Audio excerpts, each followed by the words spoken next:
सतत देशी दारू घेतल्यानंतर डोक्यावर काय परिणाम होतो ह्याचं उत्तम उदाहरण म्हणजे संजय राजाराम राऊतची सकाळची प्रेस।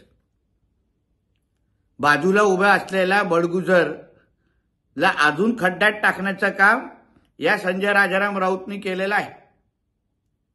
आतापर्यंत बडगुजर काय बोलत होते की मी सलीम कुत्ताला ओळखतच नाही, मी त्या पार्टीमध्ये गेलोच नाही, ते फोटोग्राफ मॉर्फ आहेत।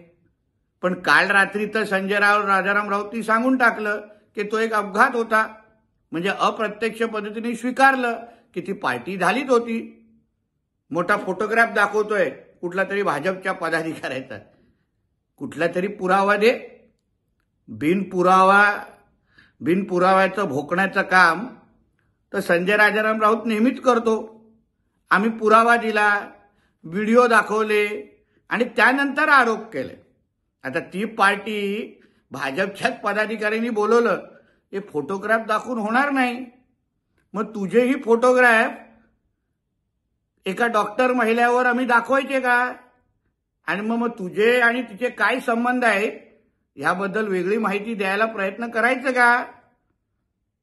म्हणून फोटोग्राफ दाखवण्याच्या अगोदर बडगुजरच्या मागचा गॉडफादर कोण हे तू आजच्या पत्रकार परिषदेमध्ये दाखवून दिलेला आहेस।